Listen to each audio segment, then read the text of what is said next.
Hello, everyone. Welcome back to BRAP. It is Wednesday, May the 22nd, and we have a great show in store for you this evening. We have a stacked panel, some great guests. We're actually going to discuss Hellblade 2. The reviews for Hellblade 2 came out yesterday. The game released yesterday. Now, I'm only in chapter 2 of the game, but we do have two individuals here who did reviews for the game, and we'll get their thoughts on Hellblade 2. But before we do that, I do want to give a big shout out to everyone in the live chat. Thank you so much for hanging out with us. Please do me a favor. I'm going to drop a link here in the live chat. Please share the link on your favorite social media platform, whether it's X, also known as Twitter, Facebook, wherever else. Hell, text a family member. Tell them to listen to BRAP. Share the link with them. Tell them they don't want to miss tonight's show. What's going on, Detective Seeds? We were trying to get Seeds on. Seeds, no worries. We'll definitely get you on. Hopefully next week, maybe. If not, I will see you on, well, maybe not, depending on my schedule tomorrow. Maybe I'll see you on Crossfire. But anyhow, I want to go ahead and introduce the panel here. With us, we do have returning guests. It's been some time since we've had him on, but do want to welcome back to the show Dreamcast Guy. Dreamcast Guy, how are you this evening? Very good, very good. Playing a little bit of a Diablo 4 Season 4. This game is finally perfect, so I'm in a good mood. How are y'all? Doing well. Yeah, I got to get back to Diablo 4. Thank you for that reminder that Season 4 is out. It's a game that I definitely need to get back to. We do have with us as well from Down Under. It is Wednesday night here where I'm broadcasting from, but it's Thursday over there. We have with us David Faulkner, or Falky, as he's known as. Falky, how's Thursday looking there? Yeah, doing well.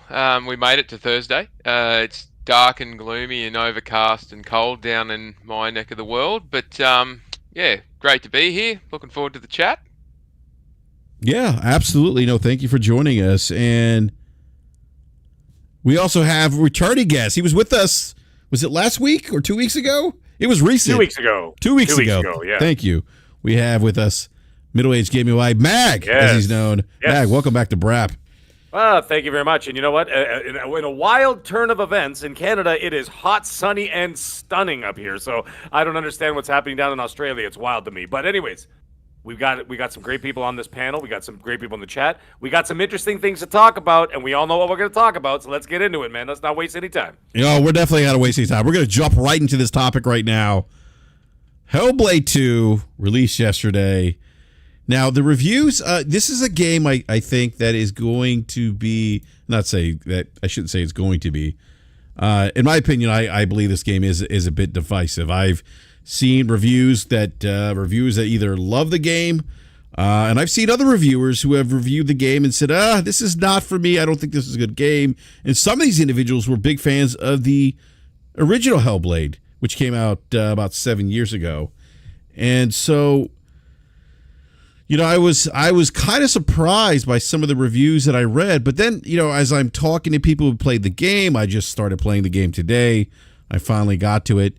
And I could see some of the criticisms early on. I will say this: it's a beautiful game. It actually, for me at least, it's kind of piqued my interest, or I'm curious to see how other developers are going to use the Unreal Engine 5. The motion capture technology is just top level with Ninja Theory, and the audio again is a highlight of, in my opinion, of the game. But it currently sits right now to 81% Metacritic, and that is based on 88 critic reviews. So it's about the same, roughly the same as the first or the original Hellblade. So I do want to get to.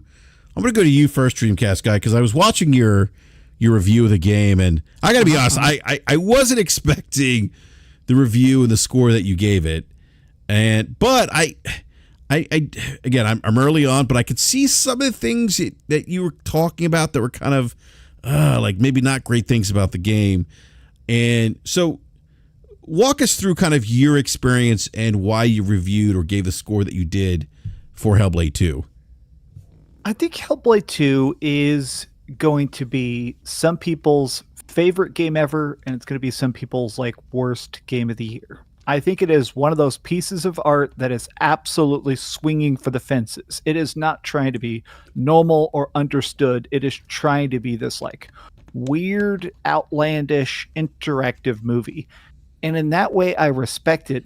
My problem is that it doesn't feel as good as the first game. I almost think I did myself a disservice. I decided to replay the first game right before this, literally back to back. I beat the first game and then just sat down and beat the second game.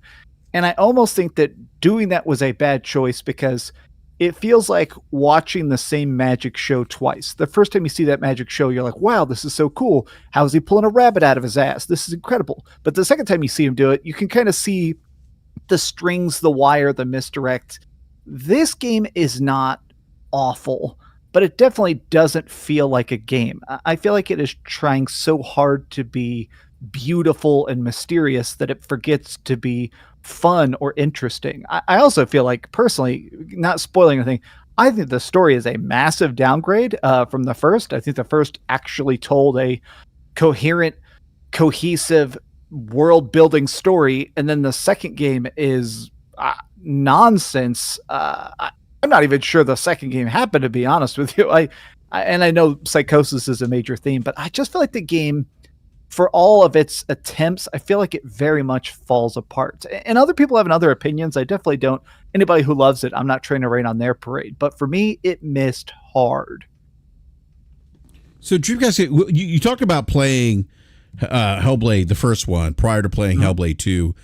Like, what were some of the biggest like misses or things that were like you felt were downgraded? Because you're not the only one, the only reviewer that I've either watched or read that had similar criticisms, that felt like the execution or the landing was just better on the first Hellblade than Hellblade 2. What were some of those specific things that I guess kind of turned you off, or how'd you think? Okay, wait a minute, like this particular part of the game isn't as good as the first part. I think something. So I've been reviewing games now professionally for 10 years, which is very strange to think about. So I did review Hellblade 2 back in the day, and I actually Hellblade 1 I reviewed back in the day and gave it a 9.5 out of 10. My only flaw at the time is that I felt like the camera was way too up her ass. The field of view looked really weird. But other than that, I absolutely loved it. And I ended up doing a follow-up video 7 years ago. The video is still up on the channel, where I basically talked about when game developers lie to you via the story. And I used the example of the fact that in Metal Gear Solid 2, you don't realize that it's going to actually be a riding game. They purposely lied the marketing. And I thought the lie they tell you at the beginning of Hellblade 1, that the black rot is spreading, they pretend at the beginning of Hellblade 1 that every time you die, it could actually delete your save file if you don't play good enough. And it creates this interesting paranoia to every mistake, every missed parry, everything like that. And I think that helps create this sense that you are physically feeling the same like fear that she is feeling. And the second game, it wasn't just the fact that they didn't try and build up that real world threat as much, but this one felt much more like a lucid dream. It felt like too many scattershot moments and shocking imagery that none of it really connected for me. It just felt like a remake. I'm a big fan of movies. The original Old Boy Korean film, super good. They did an American remake by Spike Lee. It is just a shot-for-shot remake of the original one, and it shouldn't exist. Or Psycho, the Psycho remake, with Vince Vaughn. It makes no sense. It's just so derivative, it doesn't actually expand on it. Hellblade 2 almost feels like a remake, just in the fact that it is so much trying to imitate the original themes, but without that interesting passion that made me care about it in the first place, at least for me personally. That's a great point about the rot, and that kind of creating maybe a certain level of a greater sense of urgency, right? And kind of even pulling you into the experience, and kind of maybe creating your own sense of paranoia, kind of giving you even a deeper perspective into how she might feel or process things emotionally in her mind. Yeah. And I've heard someone else say that. I've heard a couple other people say that that's missing in too. So that's a great point, Dreamcast guy. but you did give it a 4 out of 10. So Yeah. that to me, a 4 out of 10 seems like a bad. Like I always said, like if it's if I would say it's like an 8 out of 10, most people will like it. 9 out of 10, a lot of people are going to like it, even if you're a fan of the genre. 7 out of 10, typically, if you're a fan of that genre, you're probably going to like the game. If you're not, you may not like it. Anything under a 6, 7 is kind of like, I feel like you're, tiptoeing here. The primary reason I gave it a 4 is, to be honest, I fell asleep while playing the game. I was playing it, and while doing the puzzle where there's like the light switch magic volcano thing in the middle of the room, and you keep turning it upside down, and it basically is like a light switch that changes elements of the room. It's like this big donut shaped room. I literally fell asleep with my controller in my hand because I was so freaking bored. There's like an hour of the game with almost no combat. And you just keep putting balls and holsters.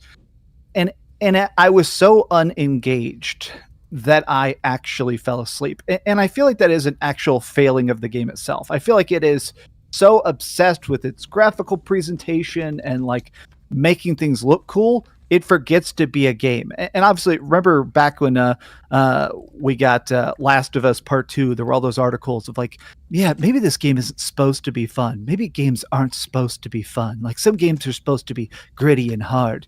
It felt like this game was trying to be like a gritty, hard message, and it forgot to be enjoyable, which is fine, I guess. But man, the first game at least managed to be fun and cool, whereas this is just kind of empty cool. Yeah. Okay. I do want to go to Mag here. Mag, I know you played the game. You reviewed it as well. I think you gave it a 8 out of 10. Yeah. Yeah. Let me preface with how I do things. The way I started is that I start with an initial score and then I give another one a week later. And the reason why I do that is my initial, your initial thoughts and ideas, they're a little bit skewed because you're sort of in, you know what I mean? Like you're involved you're in the moment. this. Yeah, you're in the moment. Thank you. Sorry, I was stumbling on my words there. You're in the moment and whatever. What I like to do after that is that I give it one score. And I started with an 8, and what I do is I like to let it marinate for about a week, and then actually let it sink in. And I'm lying in bed or at work or something like that, and I'm like, you know what? That section really actually didn't work for me, or this mechanic didn't work for me, or this really pissed me off, or whatever, or you know what I mean? The writing was bad, or the voice acting was a little bit off, or whatever. And then I adjust it from there, right? And so what I'm doing with this game now, I'm starting to notice a little bit more. Now, what I did is when I played the game, I was on XNC last night when I was talking about it with Colt, and I said, I enjoyed it for what it was. I knew what it was going to be. I told everybody months ago on that very show, I said, what's going to end up happening is everybody's going to have this preconceived notion of what this game is going to be, or what it, and I don't actually really blame them, because there's a part of me that said, well, I didn't expect it to just be Hellblade 2. I think because of Microsoft's money and the backing and everything else and that they've got, I think everybody expected a bigger, broader experience, and what you ended up getting was another intimate experience very similar to the first. However, I think that people were let down. I'm just speculating here, but I would say I feel like people were let down because they were expecting something much more. I did say to people, I said, guys, this is not going to be an AC Valhalla. This is not going to be a God of War or a God of War Ragnarok. That's not the kind of game it's going to be. However, I thought it was going to be a lot more engaging into what you were going to be able to do, maybe some more mechanics other than looking around and occasionally fighting somebody one-on-one. That was my, that's what I'm having a issue with now as it's starting to sink in, and I'm thinking to myself, I'm like, what Dreamcast guy was talking about, that entire puzzle area with the balls. Holy good God in heaven! I could think of 1,000. It was so tedious that it got to the point where I'm like, okay, I just want to get through this.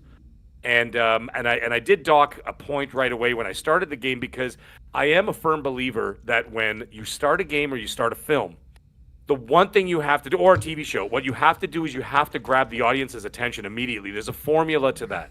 And like, for example, the James Bond film. When a James Bond film does, what does it do? It starts with an action sequence, or an Indiana Jones film, anything like that. They start with an action sequence to establish the characters, establish the stakes at hand or whatever. And then about 30 minutes into the film, the actual story of that film kicks in. But what it does is that it sets the precedent of what you're going to be experiencing. The first 40 minutes of this game, I almost turned it off. But I said, okay, let me get through it before before I jump the gun, but the first 40 minutes, I could tell you the stumbling around on the beach was the most irritating 40 minutes I've ever played in a video game in my entire life. In fact, I was going to take an extra point off that. I think I'm moving down to a 7. It was such a slog. There was no context, had no idea where I was, why I was there, what was happening, what was going on. And I'm like, what? I've stumbled out of bars at 3 a.m.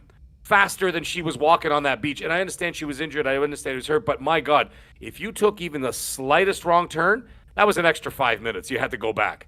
Oh, God damn it. Get me back on this track. that happened to me where I took a wrong turn and I was like, now I got to go back. I had to double back. And it was like, it was that opening. And I don't disagree with you, Mag. I'm sorry to mean to interrupt, but to your point about, capturing, your attention, getting you invested early on.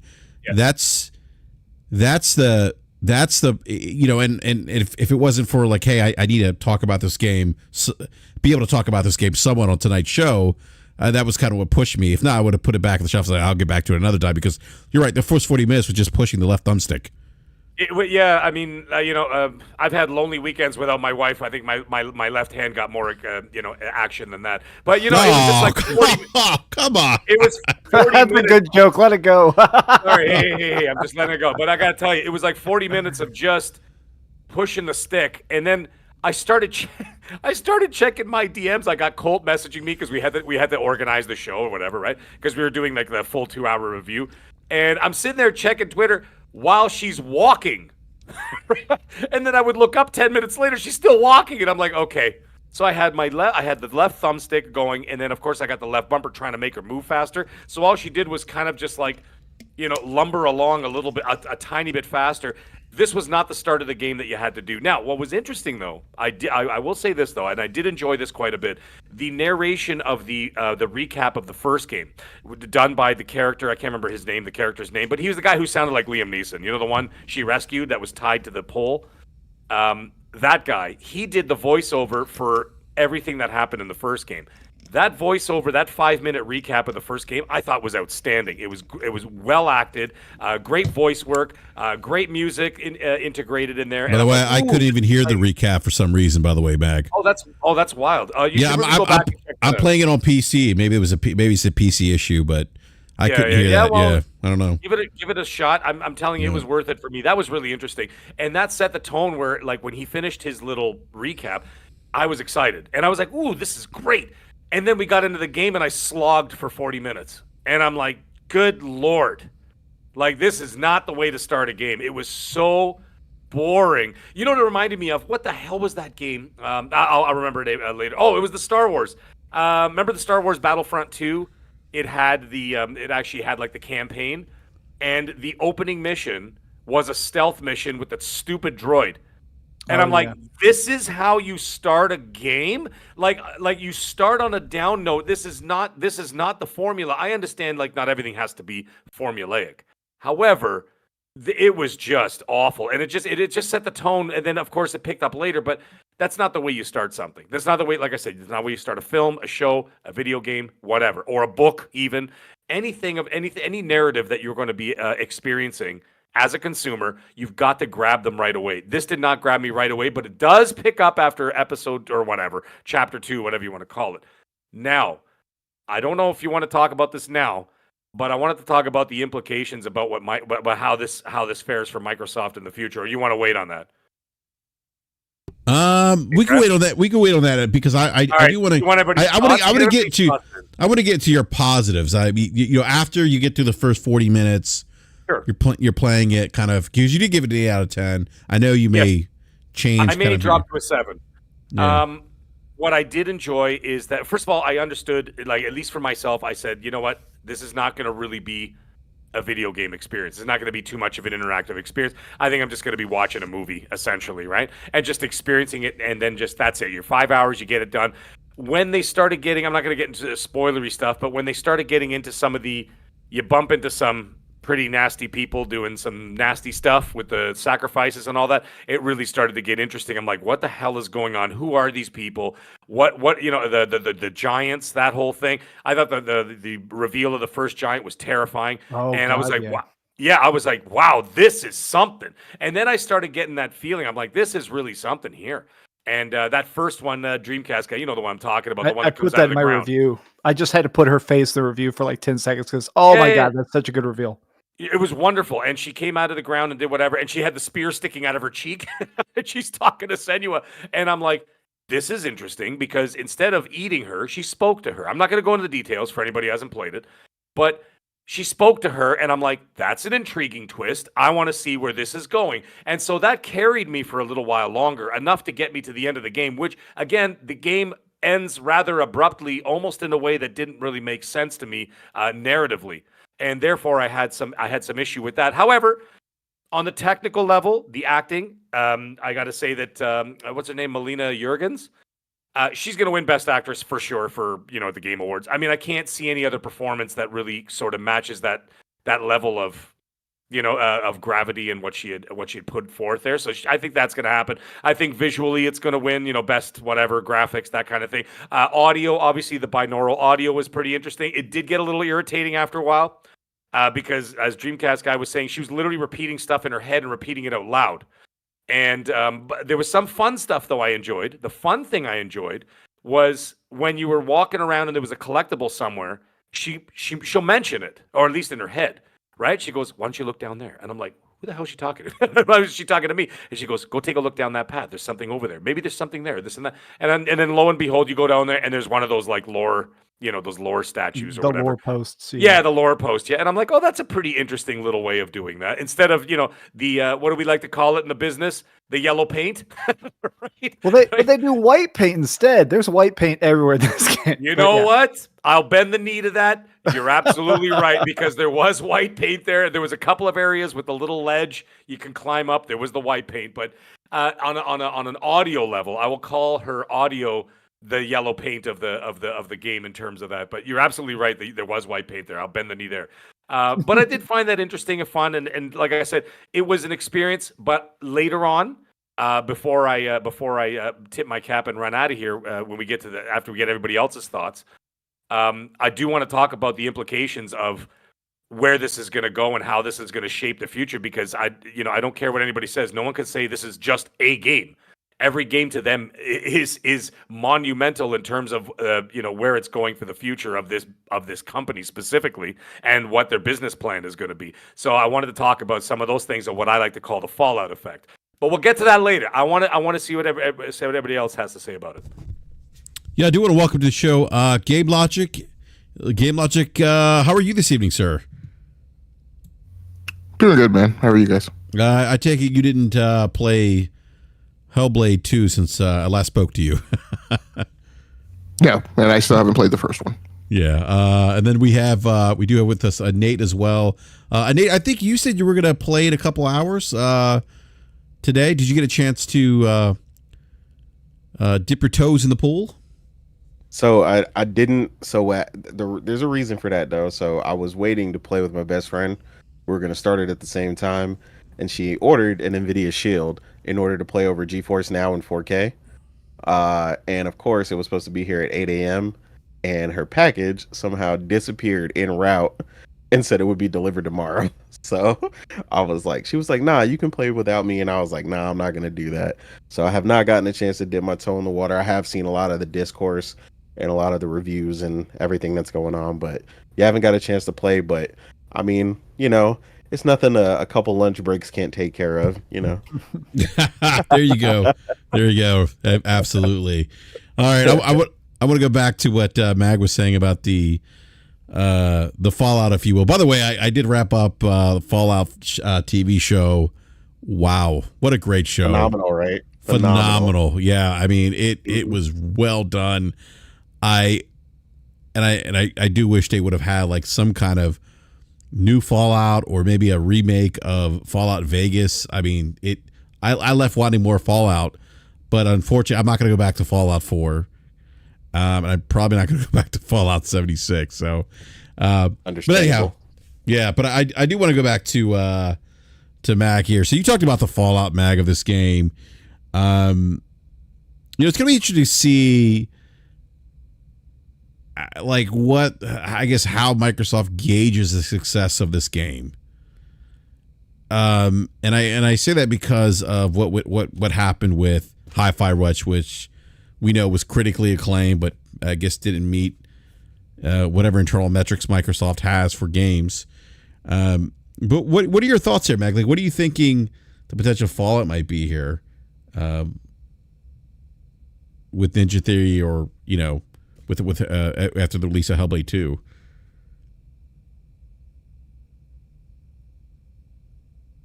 We lose Mag? Unmute it. Well, He's muted. Oh, he's muted. Yeah. Okay, I think Mag is muted here. Sorry, I was talking, and then I heard I was muted. Yeah. Sorry. What was? Yeah. What did I miss? What happened here? Sorry, I didn't realize there was a question. No, so we were discussing your left hand. I'm just joking. Yeah. No, we're just talking about. Yeah. You mentioned you wanted to discuss the potential fallout of Hellblade 2. Well, it's not really fallout. What it was is, and this is something I talked about last night again when I was talking about XNC. It's a 5-hour game. Now, this is the kind of game that you could start at lunchtime and be finished before dinner, and that's not indicative of quality. Some of my favorite games are short experiences, like for example, Little Nightmares 1 and 2. Absolutely adore those games. I really look forward to Little Nightmares 3 this fall.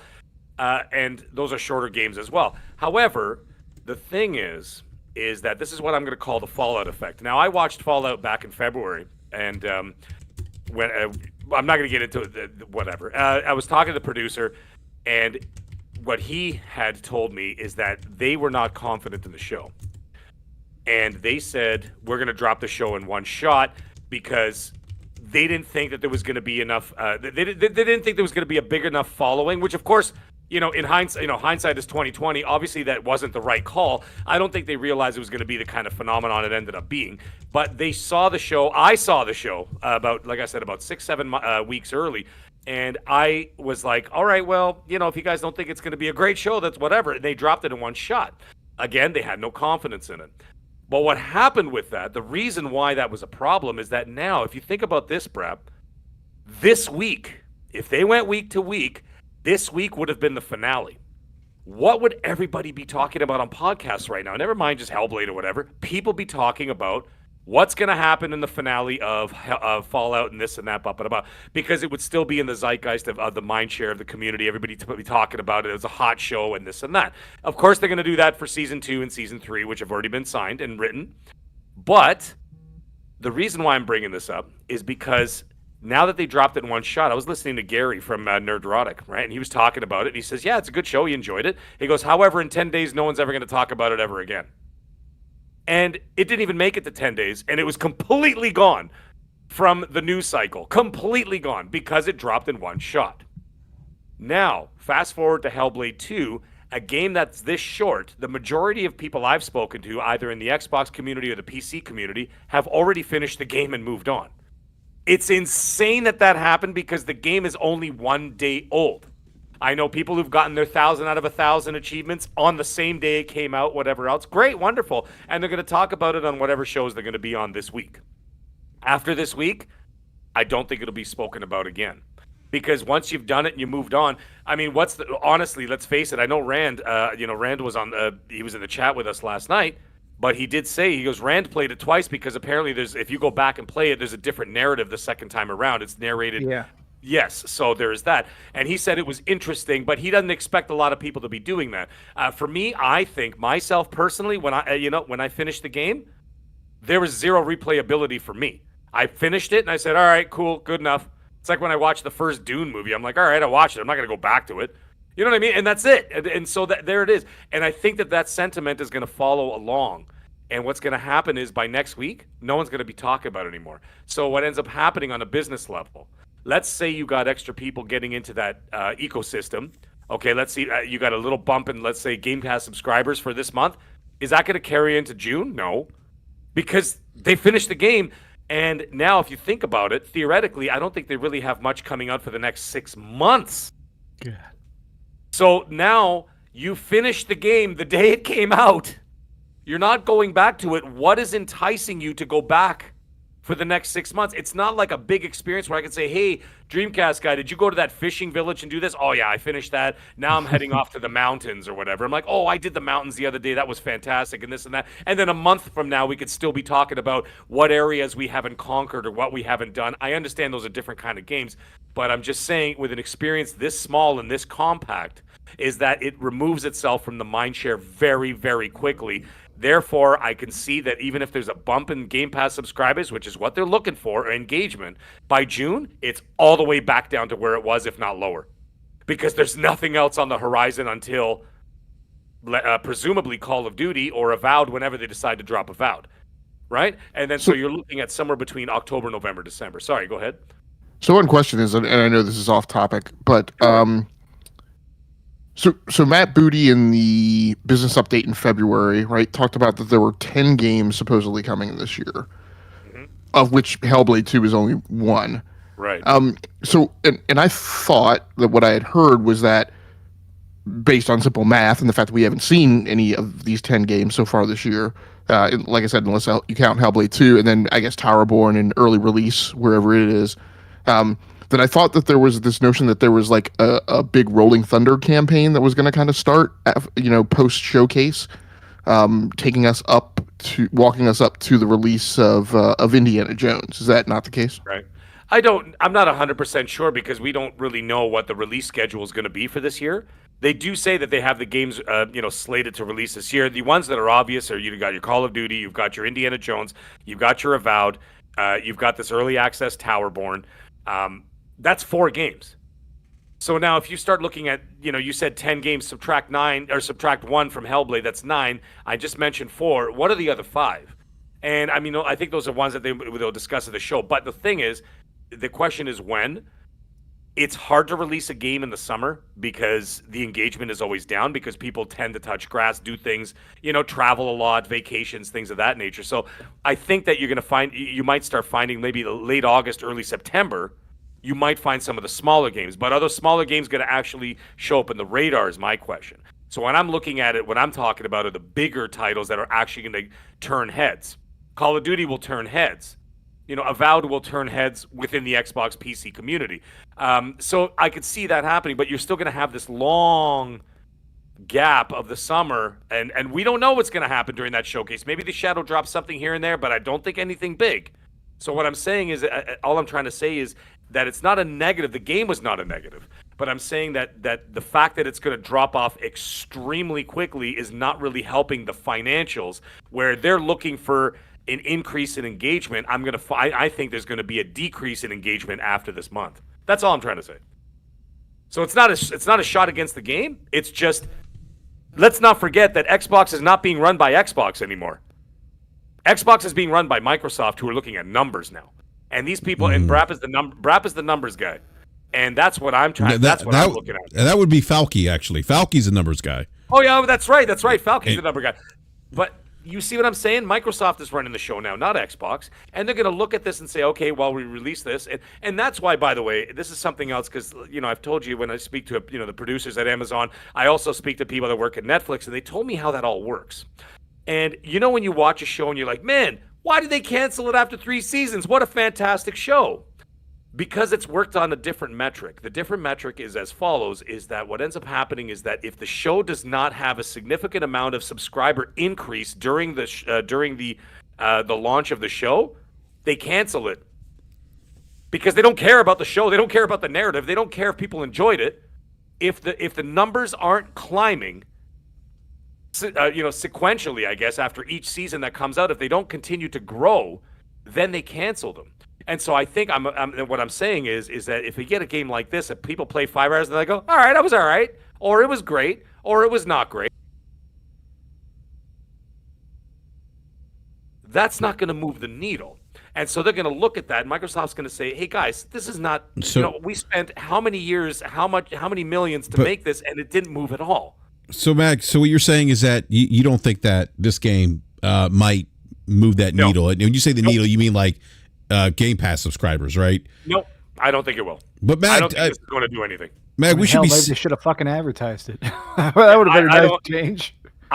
No kidding, right? I don't think this is going to move the needle at all outside of the people that are already in there. Well, Mag, I was told that we should. And that sounds a lot like something somebody wrote today. Yeah, no, it does. Ed. I was What? Did I was miss also something? told that we should be celebrating this masterpiece. But Well, Yeah, Mag, I wrote a long post on Twitter today Yeah. about Oh, okay. what defines a needle mover, since we constantly get asked that question, and Oh, I got you. Yeah. and I articulated and quantified what I'm talking about when I'm talking about a needle mover, and my whole thing with Hellblade 2 is and some of the expectations that have been talked about, and why people are disappointed or why people are angry about review scores and a lot of things. And I'm like, well, nobody should have had the expectation that Hellblade 2 was ever a needle mover. Like, all of the overhype that this was gonna increase Game Pass subscriptions, or or that there were going to be some like record sales, like I'm like, why? Like, tell me what the market appeal is to that. This is an art house, super niche, creative work. It is artistically significant, but from a business perspective, it was never like, it never had that gravitas that people ascribe to it. So, like, any donkey kick because of media bias or Xbox tax or whatever is like just way overblown. Like, you created that, you begat it by overhyping it, and now here we are, and so nobody should be really disappointed. I mean, it's an artistic work, and if people like that artistic work, if that's in their wheelhouse, if they like that art house style of game, then they should be able to appreciate it, as it is. I would hope, rather than be angry about what somebody else's opinion on the game is. yeah, No, I sure. see. Thank you. No, I was gonna say thank you for saying that, because I've seen that all over the place today, and I was like, what? I still don't get people who are constantly upset about someone else's opinion. If you love the game and you think it's a 10 out of 10, nobody's stopping you. Not on this show, not on the internet, anyone from enjoying it. Like, I hate that phrasing in the gaming community, that the whole let people enjoy things, this and that. Nobody on entire Twitter has to let me enjoy nothing. I do what I want and I play what I want, and I hope that's what other people are doing at the same time. My enjoyment, I seen people obviously comparing Stellar Blade because it came so close, based on the Metacritic score or whatever. I told the person, I haven't seen the Metacritic score since the day Stellar Blade came out. But you know what I have seen? People going crazy, enjoying the game all over my timeline, flipping and discovering the outfits and the move sets and just having a blast playing the game. No one's maybe discussing enjoying it that. a bit too much in some aspects. Yeah. I mean, you're not wrong. You're not wrong. But that's what I'm saying. Like, that's to me showing me when people are enjoying a game. Like, you don't have to do all this convincing and worrying about other people you don't even know, going about this in this particular fashion. It's like, why does it matter what these people think? More than anything, specifically, why does it matter the people who people claim they don't like is the main people they're concerned about? Like, I see so many. Matter of fact, Dreamcast, you're in here, right? Yep, A lot of people are like, I hate you. You get on my nerves. I hate your right. takes. Blah blah. I'm like, yeah, but you got him on follow and notification. Yeah. Why are you like they know about your tweets before I even see them? I know. Well, it's. I almost think so. I used to be a huge fan of World of Warcraft. I guess I would still say it. I just don't have the time to play it. But I played World of Warcraft for years and years and years. And if you go to the World of Warcraft or the Diablo Reddits, everybody is constantly insulting the game, ripping it apart, saying it's misbalanced and bad. And so in those Reddits, they always have the saying that the people that like the game aren't on the Reddit. You're just in the game. So I feel like there's people where their entertainment is sending me mean messages, and honestly, I don't even fault them. I don't care. You can't get a date. You see me having 5 girlfriends a year. You're pissed about it. That's fine. Look, the thing is that I just think it's weird, those people that I definitely think that a lot of Xbox fans sat down like a lot of us did and just beat Hellblade in one sitting because it's incredibly short, and then they enjoyed it, and now they go to social media expecting it to be this like victory lap for Xbox. Right. And most people are kind of like, it was fine, it's whatever, and they're mad about that. A lot of people, I think, they're just upset that I didn't love it as much as they did, which As to much me as is they is did, strange. exactly. It's like, look, man, I said in my video, by the way, I do want to make it a point that I said I think I kind of appreciate bad art. I feel like this game is not very good, but I I've watched a lot of trash movies, I've seen a lot of stuff and I still want more of it. I hope Ninja Theory has a long life ahead of them to make games that, even if they're not my particular style, keep creating. This is like a 90-man development team to make photorealistic graphics. It's one of those things where I'm like, yeah, this doesn't have to be the best game ever. I appreciate how weird it is, even if it wasn't fun. Yeah. Mhm. Absolutely. Well, it's interesting. Even last night when I was doing the show, we were getting a ton of super chats of their thoughts and opinions, right, from the crowd, and they were saying, I loved it, or I hated it, or whatever, or it was okay, or this and that, whatever. And the thing is, we all take it in stride. At least Colt and I take it in stride. So we're like, yeah, that's great. Like, that's your opinion. You love it. That's great. If you hated it, that's also great. It's no problem there. Like Dreamcast score is literally half of mine. Right. Mhm. And am I going to go after him? No, that's his opinion. And I said, okay, that's cool. And, mine is going to adjust. I think it's going to drop a little bit in 1 point. And I think I'll end up at a 7. And that's fine, too. Colt ended up with an 8. I don't think he's going to budge from there. And that's it. Like, I mean, I don't understand what the problem is. Everybody's supposed to have an opinion. Like, you can watch some of the greatest films ever made. You can walk into Godfather 1. You could have 100 people watch it. You're always going to have 5 people that say they hated it. You know what I mean? And there's no point in getting mad at that 5% saying, how could you hate it, this and that, whatever. It's just their opinion in the end. And the thing is, it's art. It's subjective. It's something you look at. You could look at a painting, same thing. You go to a gallery and you stare at a painting. You say, wow, that's wonderful. Some other guy walks over and goes, it just looks like paint slapped on a canvas. And that is what art is. And video games are interactive art at the end of the day. And just, I think people should just be a little bit more accepting as to how people feel about it. And then, of course, thoughts and feelings are also nuanced. They change over time. It's not just cut and dry. It's not just absolute. Only a Sith deals in absolutes, okay? So, Obi-Wan Exactly. Kenobi 2005. But yeah, so that's the kind of thing. It's just, you can't just be, I could say, I actually enjoyed the combat, and all of a sudden a week from now, I might say, you know what? In retrospect, it actually really wasn't that good. It was too scripted. I didn't like the fact that it was one-on-one. And then as soon as you defeat one, then she slightly turns and waits for the next guy. It was like watching clowns come out of a clown car at the circus. It was one at a time stepping out. Yeah. And They I'm like, push each other out of the way and stuff. I thought that was so weird looking, where they It would was- they will literally fight each other to make sure it stays a one-on-one. yeah, it was. It seemed so forced at that point, right? And I'm just like, okay, I defeated this guy. Where's the next one? And I'm like, oh, there he is. And I'm like, oh, here comes the next one. Have y'all ever heard there is an Italian genre of film? It doesn't exist in America. It doesn't exist anywhere else. It's called a giallo. Has anybody ever heard of a giallo? I watched all of them. Yeah, so it's like a lot of times they take the form of like a murder mystery, but there isn't a conclusion. They're very heavily based on a lot of times they're out of order and stuff. They are movies that are purposely about the art more than the story. And I feel like a lot of times when I watched my first couple, I despised them because a lot of times there is no resolution. By point, literally the movie just stops at a certain point. I think my biggest issue with Hellblade 2 is that it does feel like a giallo. And I feel like people that are staring deep enough in it, they're getting more out of it than I am. I always say anytime people are mad that I don't like a game, I'm like, well, I'm happy that you're enjoying it more than I do. I don't want you to hate it with me. I want you to love it more than I can.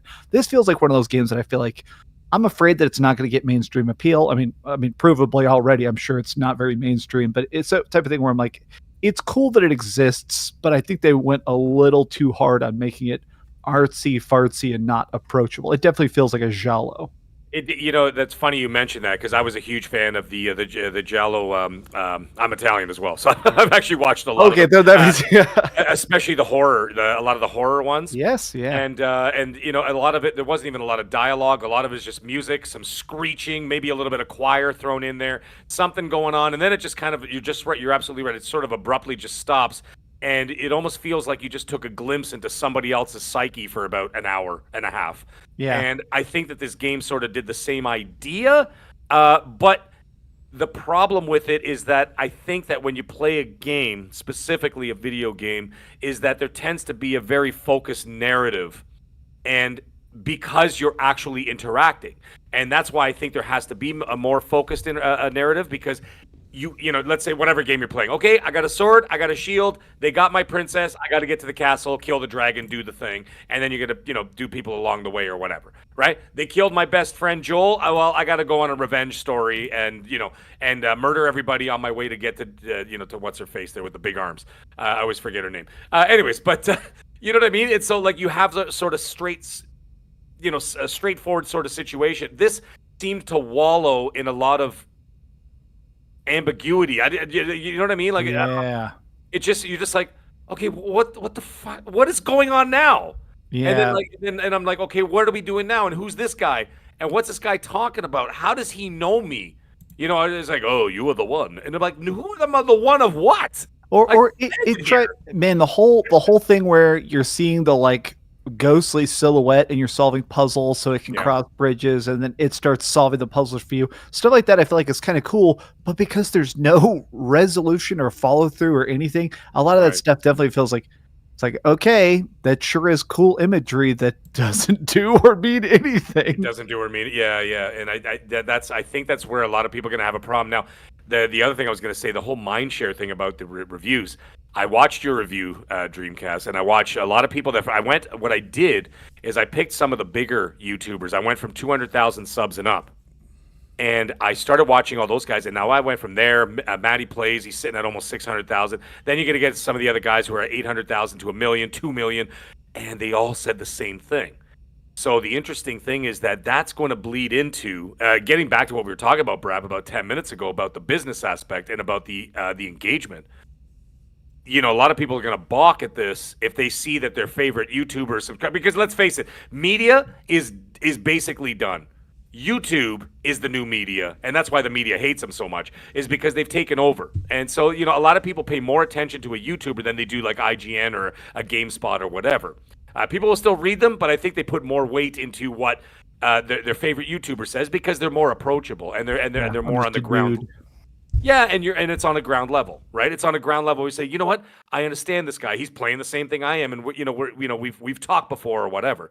And so therefore, they're putting more weight into that. And a lot of those big two YouTubers all said pretty much mirrored a lot of the stuff that Dreamcast was saying about the game. And I think that's gonna push a lot of people away that say, you know what? Maybe I won't even bother and whatever. And I've heard a couple people say that to me. They say, listen, it's just not my thing. I watched a couple reviews. It doesn't seem like it's my kind of thing. I'm just gonna move on to something else. And that's going to hurt it in the end. So I think that I think as a game for me, I'm going to tie this all up here. As a game for me, I thought I enjoyed the experience for what it was. As a business move, as a business situation, the game is a failure in that respect. I think it will be. That's my personal thought.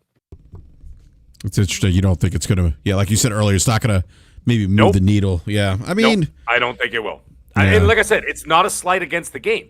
It's not. And that's what people have a hard time trying to differentiate what I'm saying. They're like, oh, you're saying it sucks, Mag. And I'm like, no, I did not say that at all. I said I enjoyed the game. But on a business level, it's going to be a failure in the eyes of Microsoft. Because I don't think it's going to move the needle one iota. In fact, I think there's going to be a big dip starting in June unless they have something really major up their sleeves that's going to drop in the summer, which I don't see. I think they're going to experience an even bigger drop. I mean, it's kind of the same. It's kind of the same story as Redfall of last year to a certain extent, right? With different causality.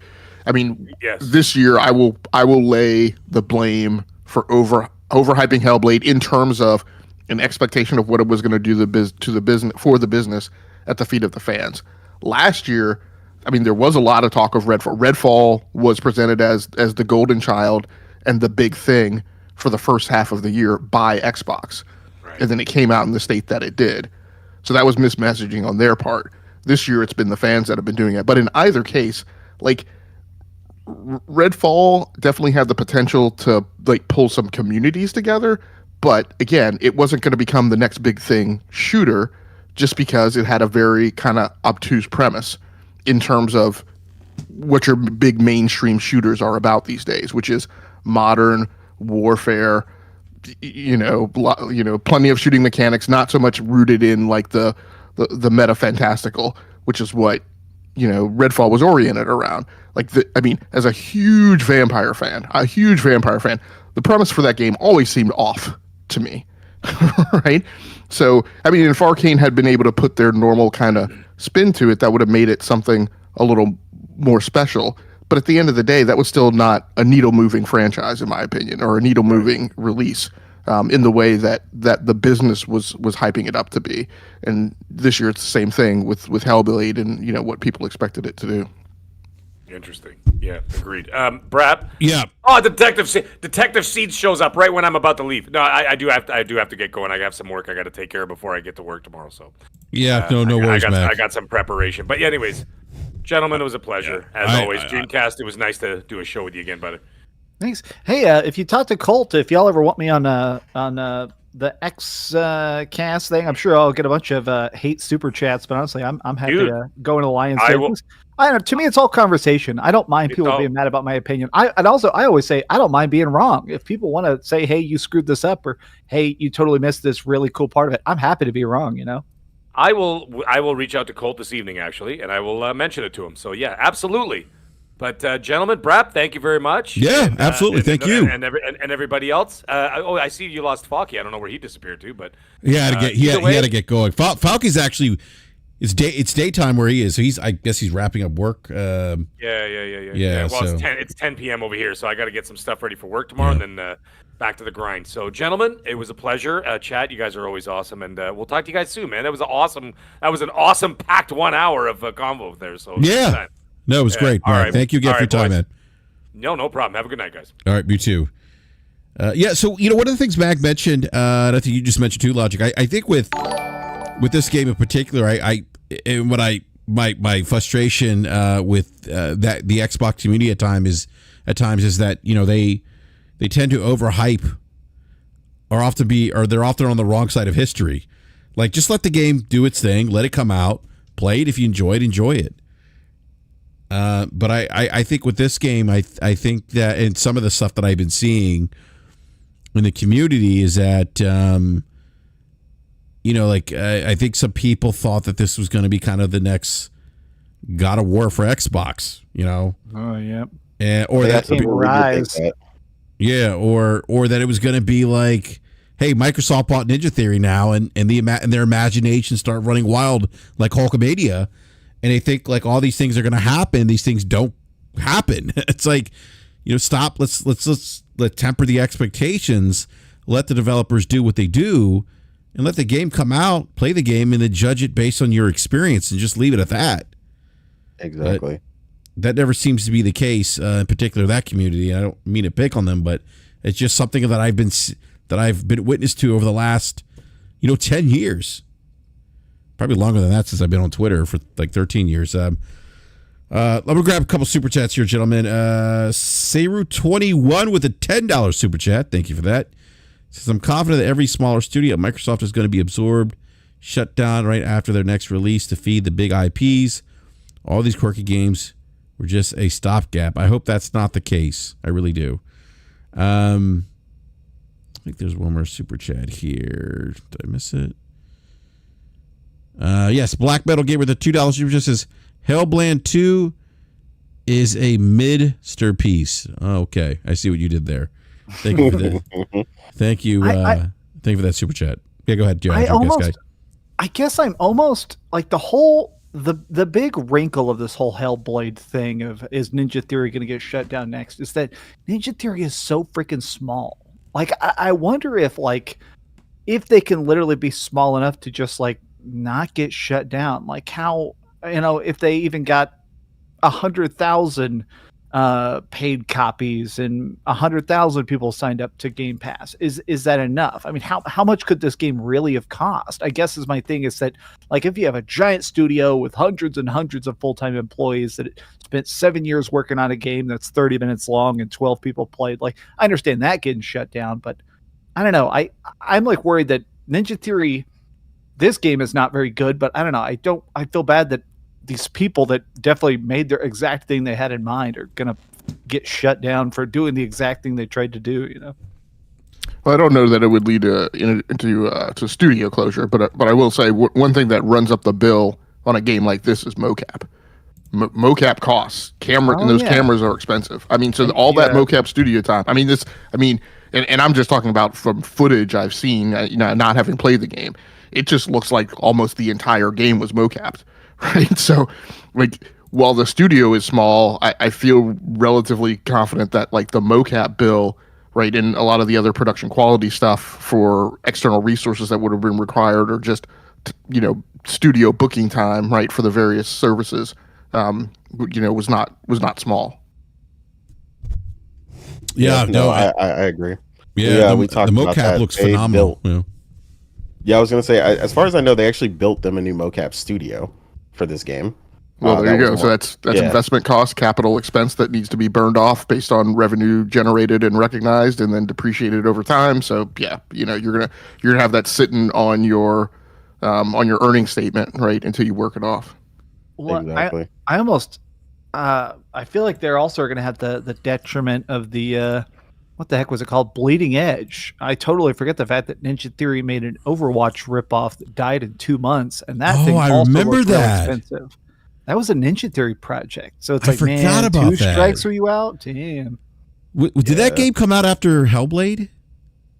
Yeah. Yeah, It it was came after out. Hellblade. It came out in 2020, I think. I remember everyone- played it during lockdown. I played it shortly before they said we're doing no more updates. I recorded like the final version of it just to have gameplay of it before the servers completely died. Wow. Yeah, I remember that kind of being, everyone's kind of scratching their head like, okay, why are they releasing this game? Like, what's happening? Why did Phil greenlight this? But apparently it was a passion project of theirs, and Phil was like, yeah, let's do it. So yeah, but it fell off big time. I remember that. It was only around for a couple months. That was it. March 24th, 2020, and it was dead by the end of 2020. I think that game lasted like 1 month, 2 months. Yeah, And that was clearly expensive. yeah, I played it and just wasn't a fan of it. Wasn't for me. I do want to welcome Detective Seeds, who's What's joined up, us man? here. What's going on, Seeds? Brother, I'm sorry. I wasn't sure if I was going to be able to make it. And I didn't want to commit because I was traveling home, so I didn't. Oh, wanna no worries. No, leave you hanging if I couldn't. So, what's going No. on, guys? Man, I've been listening. Good show, dude. thank you. Excellent, No, I appreciate excellent that. opinions. Yeah, no, thank you. I appreciate that. So, Seeds, I think I know. I believe you've completed the game, right? I have, yeah. Okay, Yeah. perfect. All right. So what are your thoughts on Hellblade 2? How would you compare it to the first one? What do you think about some of the reviews? Yeah, I actually watched Dreamcast Guy. I've never been on a podcast with you, man, but I watched content for a while, so it's awesome to be with you and chat some games. Yeah. Here's the thing. I agreed with a lot of what he had to say. I agreed with a lot of what Maddie had to say. I don't shy away from the aspect of mental health. I've had 7 combat deployments, and when I played Hellblade 1, it spoke to me in a way that was different than anything else I've ever played. It was an experience of battling some of those things that a lot of people, you can't see those physical scars, right? Because it's mental. And so I went into Hellblade 2 not necessarily looking for another game. I went into it kind of with my expectations of it's going to be more Hellblade. The things that I liked, it obviously looks, it obviously is beautiful. The sound on it is excellent. Their team that they have there that handles their sound design they do a phenomenal job. The issues I had with it, I played on PC. The combat, I felt there was a regression in the sense of the actual mechanics. And I think we kind of talked about a little bit in DMs. If you remember in Hellblade 1, at least I felt there was a nice flow to the fight.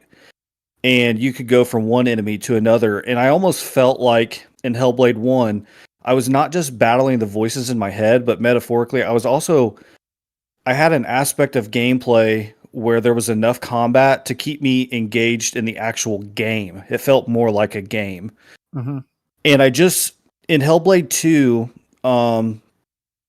I felt like I had a lot of that stripped away, and the only thing that was really given to me as the player was the upgrade in the graphical fidelity and the design and lighting and things like that, which I don't want to take away from. They did a phenomenal job.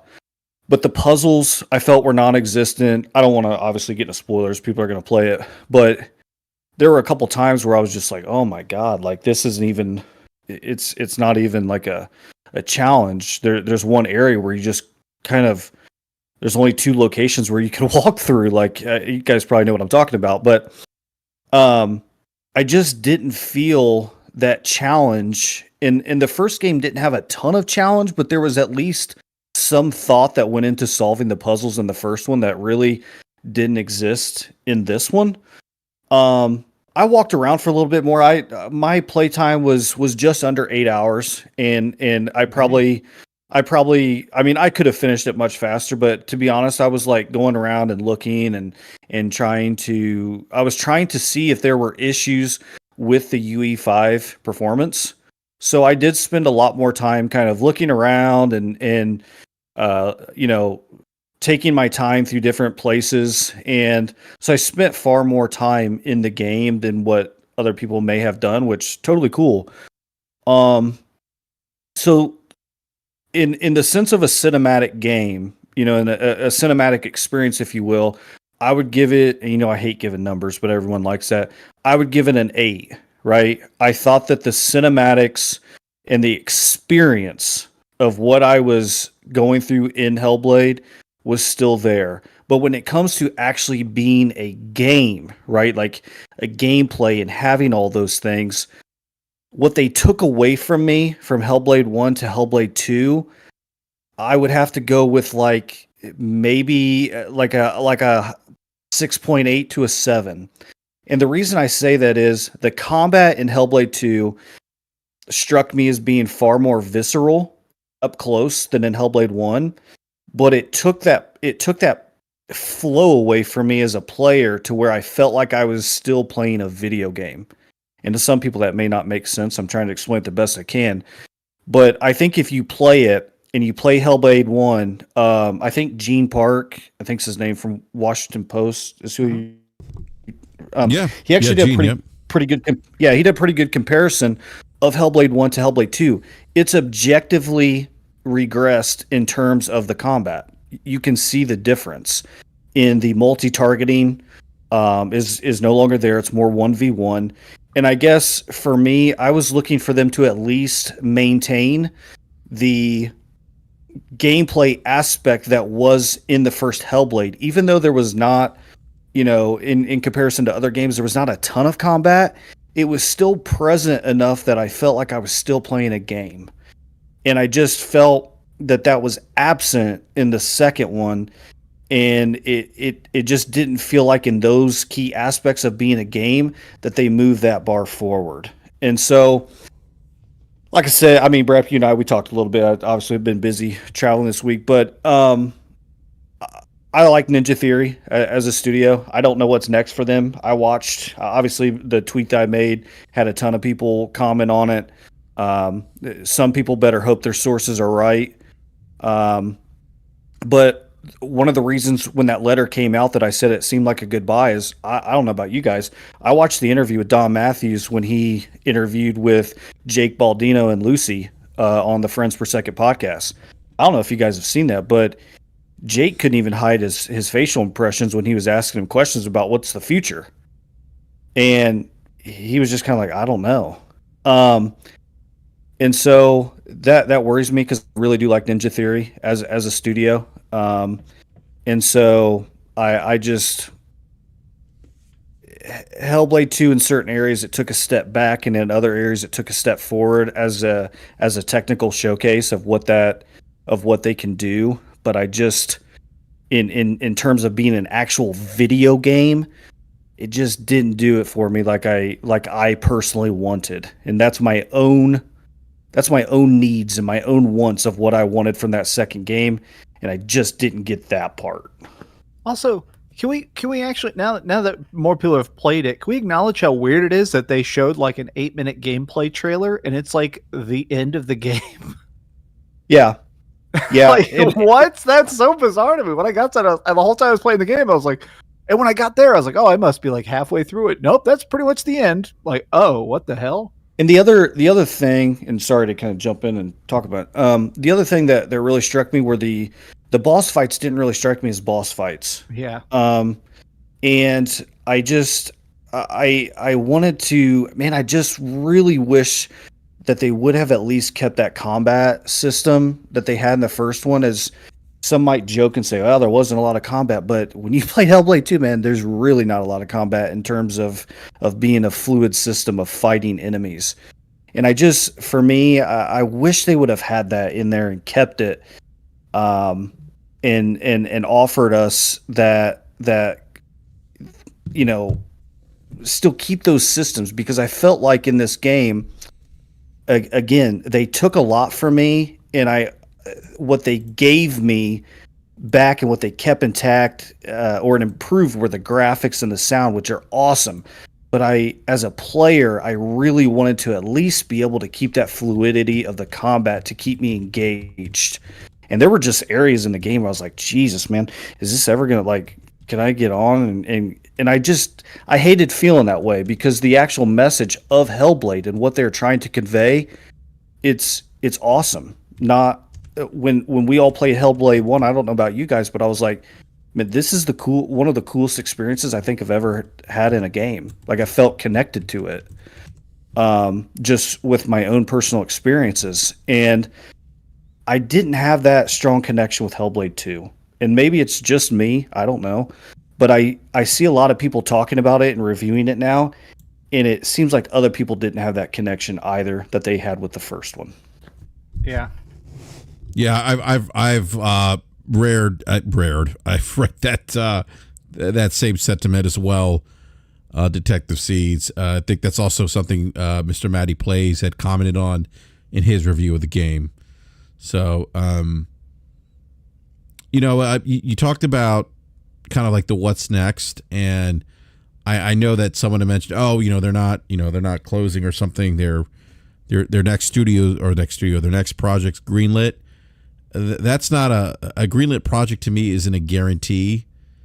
And let me know what you guys think. To me, that's not a guarantee that. Yeah, I didn't comment on that. I'm thinking about doing that as tomorrow's video, but I do hate the whole yeah, man, freaking Scalebound was greenlit for years. What happened to that? A bunch of things have been greenlit. Like, there was apparently going to be campaign DLC for Halo Infinite. Where the hell's that? Yeah, man, getting something greenlit doesn't mean a damn thing. Or even look at the amount of stuff that Square Enix has canned. They wrote off $3 billion of unfinished projects this year that we're never going to see. We have no idea what they even are.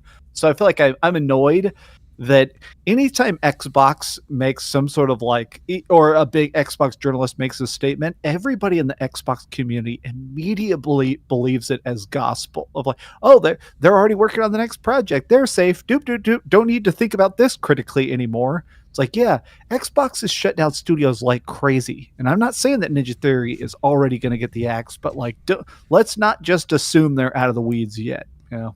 Yeah, and I made a post where, obviously, I don't call people out by name when I'm on podcasts, just out of respect. I think it's a common courtesy. But there was an individual that made a comment. Everybody probably knows who it is. And then there were a couple of articles written about a project that's been greenlit other than Project Mara. I've had interactions with that individual that have been nothing but cordial. And I just hope that the sources on this one are correct, because in the past 6 months, 7 months, the sources haven't been very good. And the reason I say that is we were told that no Xbox games were coming to PlayStation, that it was just hype or fanboy, whatever. 4 games came. And now the same individual put out that there's actually a project, if you will, within Xbox of bringing more games. And so I just, I think when you say something is greenlit, we saw that Tango, had these hopes and support from Phil Spencer and Sarah Bond and, all these different things, and they get closed. I truly don't think anyone really knows, and I'm hesitant to say this because it might sound like a dick, but you guys know I just keep it, whatever. I don't think anyone really knows unless you have direct connections with Microsoft, because I think the people at Microsoft, they know what's going to happen and who they're going to keep and who they don't. I think if you have connections at Xbox in itself, they may not know because they're not in control anymore. And so anytime that I hear something that has been greenlit I'm pretty hesitant now when it comes to Xbox, and I hope the person's right because I like Ninja Theory. I think they're a great studio. I think that what they have done and some of the things that they've created has been great. And but I right now as a consumer, I don't have that faith that just because a project's been greenlit that they are not cleared of being shuttered or sold or whatever at this point until we see otherwise. I mean, Project Mara, that was debuted 4 years ago, I think. I could be wrong, but I think it was 4 years ago, maybe 2021, so 3 years ago. And we haven't seen anything else on it, and that seemed to be, some type of realistic atmospheric horror, and we've seen nothing. And so there was other comments that were made again with the individual that I'm not going to name, that if your sources are so good that you know about other projects that have been greenlit, but then you respond to individuals when they ask about Project Mara and you say, I'm not real sure if it's still alive, that doesn't really give me a whole lot of hope in sources, because generally, if you know about something that the general public does not even know about, you probably know about a project that's been ongoing for several years. And I worry when it comes to that right now, because Microsoft's truly in control over there, not Xbox. What's interesting is that we're talking about Hellblade 2 and the conversation, and this is Microsoft's own doing, obviously, but it's just interesting how we're talking about Hellblade. We've gone from our own experiences with Hellblade 2 to the reviews that some of us on the panel have done, to the reviews that other reviewers have done on Hellblade 2, other content creators, to now is Ninja Theory safe? Of course, the other part of the conversation is, when is it coming to PlayStation? So right. Again, these are things that Microsoft have. These are self-inflicted, but I just find it interesting that is where the conversation is turned now, because of what's happened with the studio closures. Logic, I thought you had an interesting theory in terms of what you thought might happen with Ninja Theory, and I could certainly see that happening too, if maybe it's not a studio closure. But yeah, it's just I personally, fan of Ninja Theory, don't want them to go anywhere, but I kind of with you, Seeds. Like I don't have much confidence. I don't know what's going on over at Microsoft. I just don't have a ton of confidence that they won't pull the curtain or shut down a studio because it hasn't made hit particular goals that they have internally, whatever those goals may be. This game didn't have the critical acclaim that Hi-Fi Rush did, and we saw what happened with Hi-Fi Rush. So we'll see.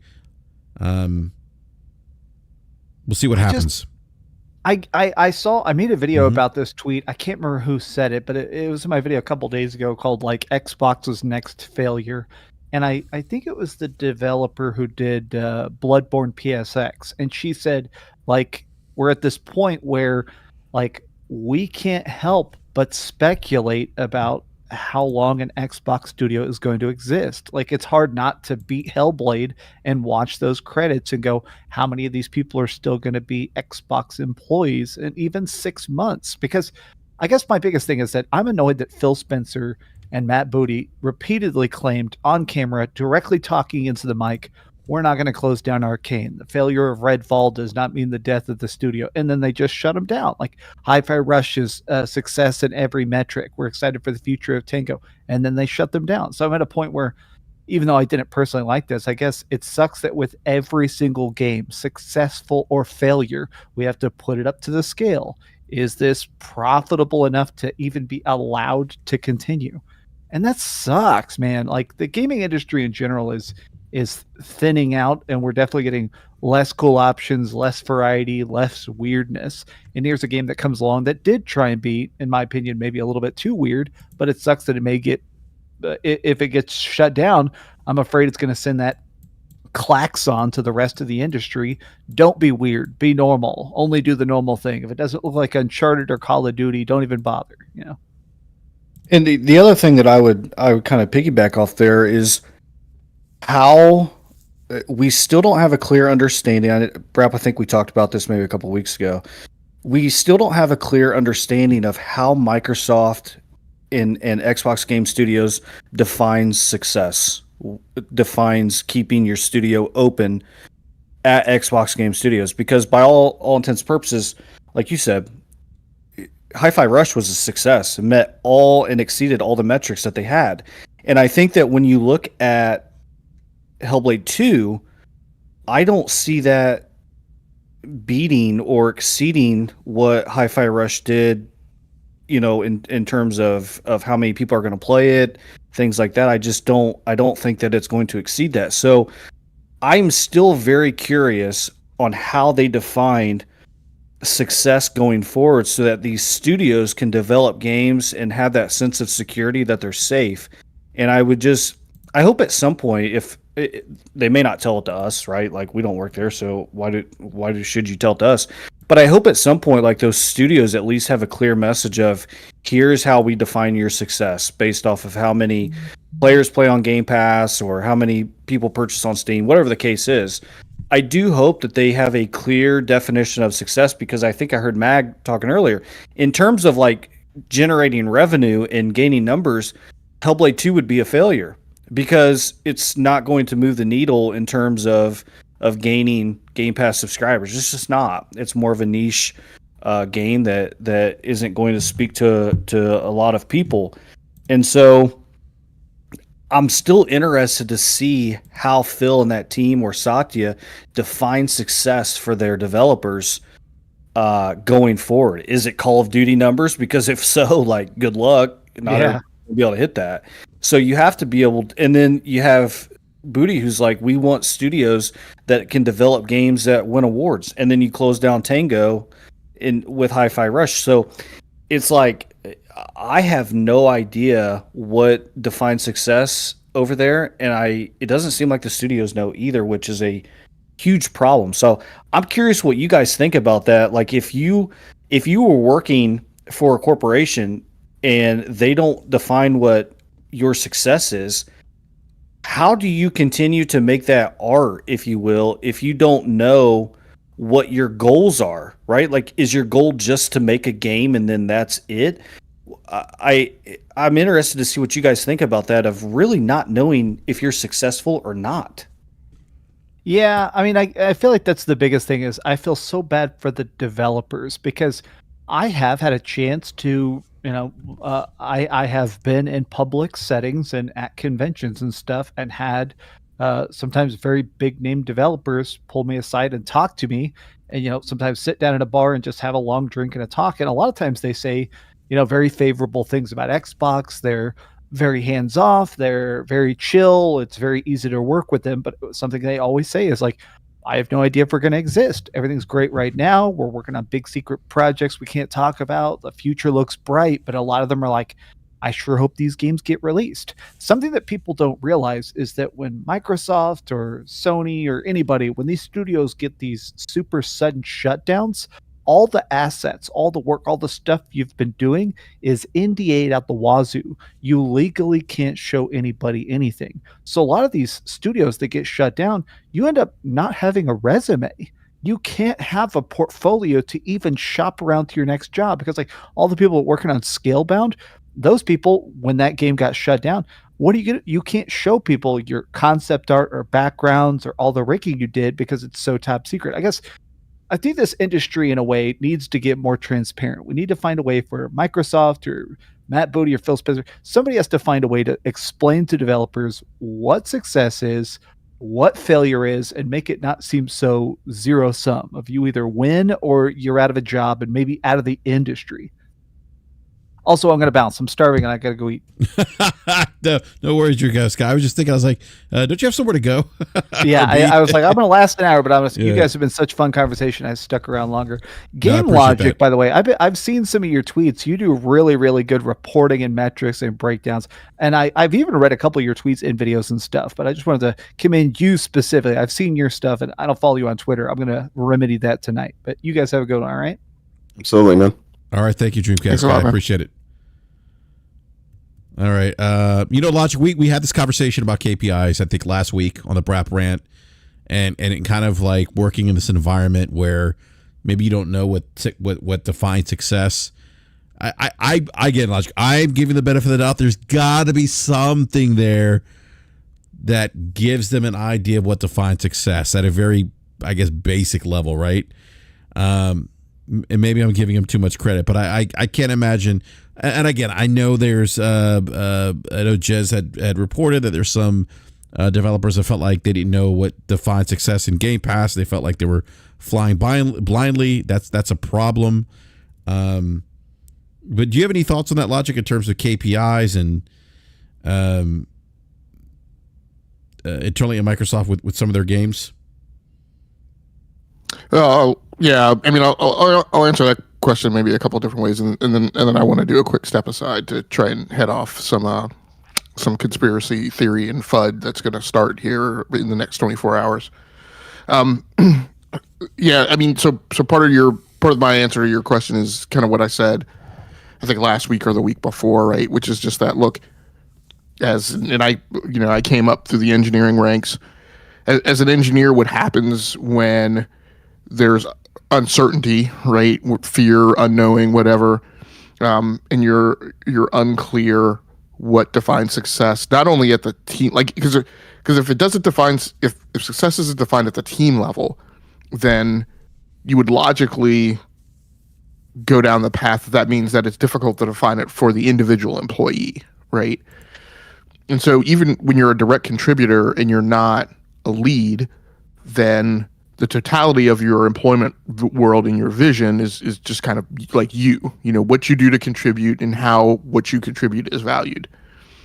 And when that can't be determined, you gain a lot of uncertainty about your career, and you just gain a lot of uncertainty kind of about your employment. Now, there's a percentage of any given workforce, a high percentage, right, of their technical workforce, probably 50% or above, who just want to do their job.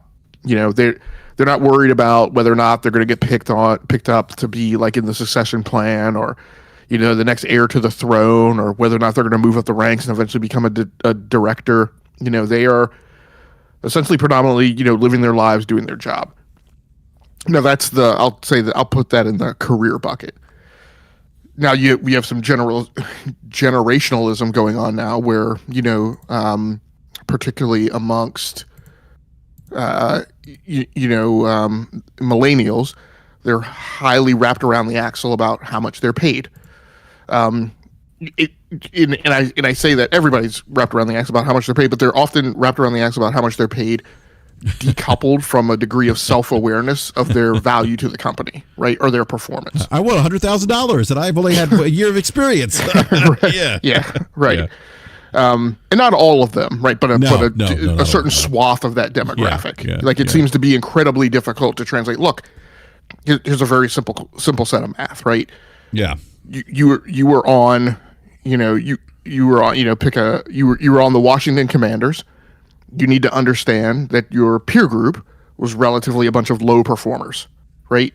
You're now at this company, and we're, the Kansas City Chiefs. You're playing on a team with a ton of high performers. So I'm sorry, you may think you're the greatest thing since sliced bread, but the way you stack up against all of the rest of your peers isn't the same as when you were playing for a losing team. Like, so those optics change, right? And where you are positionally change. So that's, so there's that. But the whole point of this, right, is that your high pots, right, your high potential people, and the people that you're really concerned about retaining, there's a certain median that you have to do that is targeted around holding on to your band of employees from your 25% to your 75% performers, because that makes up like the bulk of your workforce, and you have to have those people. But the people you're really dependent upon to make your business go are the top 25%. And when those top 25% don't know what defines success, like they get distracted, they get not focused. Those are the people you're depending upon to really pull the weight, right? And then those people become flight risks.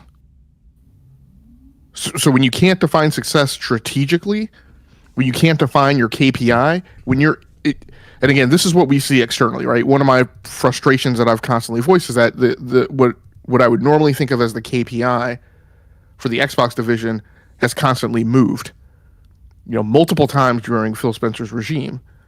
And if that's happening internally, then again, as an engineering resource, if you're in that top 25% and you're concerned about your career, that becomes problematic. We often have this joke between like the Cold War era and this era of multiple low intensity conflicts, that the Cold War era was better and easier because you knew who the bad guys were. I sometimes make this joke about racism in the United States. At least when I'm in the South, I know that everybody's racist, right? And I'm making a broad sweeping generalization, right? But when I go out to California, I don't know who's racist, but definitely some of them are, but I can't tell who they are. And so I kind of respect being in the South a lot more because it's just blatant and obvious and in my face, right? So my point is again, when you're somewhere where things are very clear and obvious and we talk about openness and transparency, then at least if there's limited opportunities for promotion, if there's limited opportunities for success, you kind of know what the deal is, right? When you're at a place where it's constantly moving, then that becomes problematic. So, I mean, that appears to be part of, the Microsoft problem or the Xbox problem. The thing I wanted to talk about, the step aside that I wanted to talk about is, just as I'm seeing some of the conversation going on now, there appears to be a lot of buzz going on about Sony's corporate strategy meeting, which is happening right now on YouTube. And there's this, and I'm heading this off because we talk about on this network how we constantly try to get information out in an effort to kind of be educational and informative to keep people from running off with conspiracy theories and kind of like going by what they hear. So there's a lot of buzz starting right now about that, like this is somehow indicative of like a crisis at Sony. Like, for frack's sake, Sony does this corporate strategy meeting every single year. It is an investor meeting. Jesus Christ! It's not new.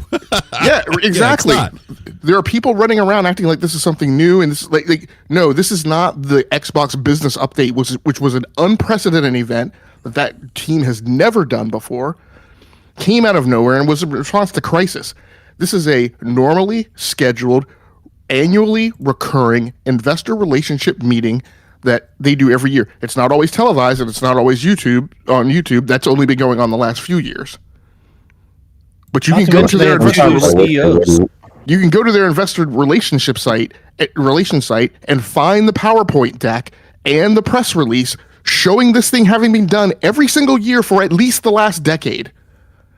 And at the point where I found enough traceability going back 10 years, I stopped, right?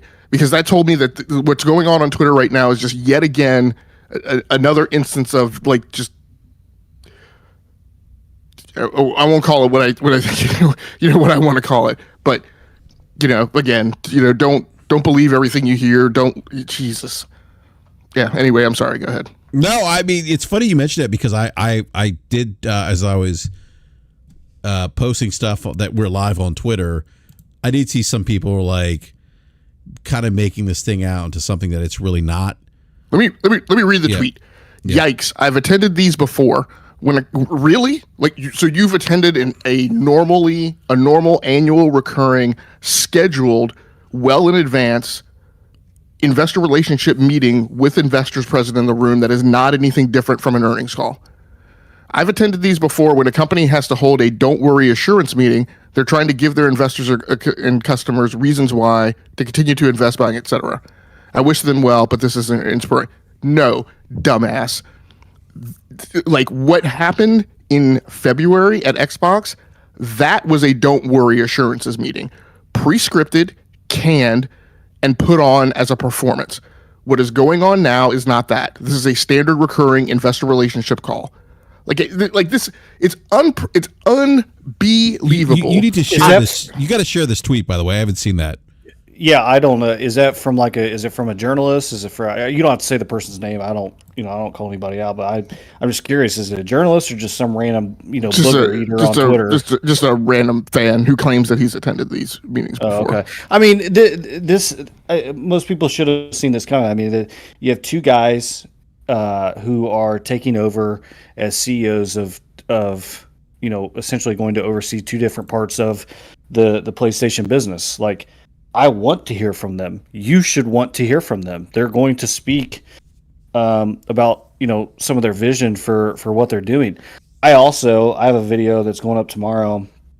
I'm starting a new segment on my channel, shameless plug, for this week in PlayStation, to just kind of discuss the news on the blog and just things that are coming, to give a summary of PlayStation. And one of the things that I found in researching, Jim Ryan really talked about the stress of being one guy doing this and traveling to these different regions. I think that Sony doing this and having two CEOs is not only incredibly smart to prevent burnout, but I think it also allows them to segment their business to where things aren't lost in the shuffle and lost in the sauce. And the reason I say that is I often wonder sometimes with Xbox Studios, and maybe it's not a fair comparison, but I wonder if some of the studios have gotten away with maybe too much creative freedom, that's why we see not a lot of games have released within the past 2.5 years, basically, is have Phil Spencer can't be everywhere. Matt Booty, he can't be everywhere. So I often wonder if they, for the last 3-4 years leading up to all these acquisitions, were they stretched too thin? And is Sony looking at their business model from the aspect of, we want two CEOs to segment the business, where we have the focus on hardware and we have the focus on the studios, to where we have eyes on to make sure that our output is increasing and keeping up with customer demand? I'm just curious. I'm going to have to go and watch and see what they say in the business meeting, but I'm curious, as we go into the next 3, 4, 5 years, if some of that played a factor of wanting to have those two CEOs to make sure that they're staying on top of things and nothing is sliding through the cracks because of Jim Ryan's comments and maybe feedback that he provided of, hey, you guys really need two CEOs. One guy shouldn't be doing all this. I wonder if that played a factor or not. I'll be interested to see, if his public comments were also elaborated on behind closed doors, and that's why they did this. Well, when people go and watch the corporate strategy meeting, I mean, what's going on at Sony is radically different than what's going on at Xbox. And Xbox is that kind of what I would think of as that traditional split between hardware and software. I think there's also a lot going on at Xbox, and again, this is just my guess, and this is me kind of reading tea leaves between the titles that people have. That Sarah Bond is really being anointed right in succession planning as the person to take over from Phil, and that's why she wears the same title as he previously held. And Matt Booty will continue to run software, and that eventually she'll fleet up. But what's going on at Sony is, again, this is based on me having watched the corporate strategy meeting, is it is not that traditional split between hardware and software.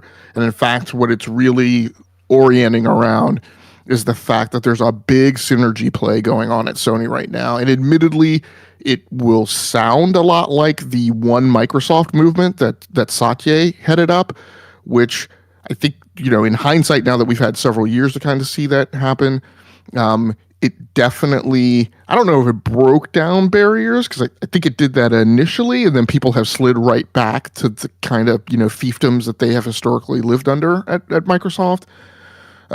Just not as extreme, which again makes it similar to what happened under Kaz in kind of the early 2010s.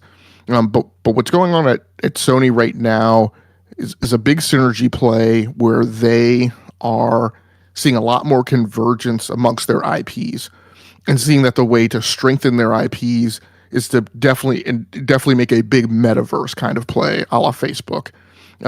Where what they talked about tonight was an intermingling of, there's a big anime push, which again, I'm not an anime guy, so that caught me off guard just because I don't pay attention to that.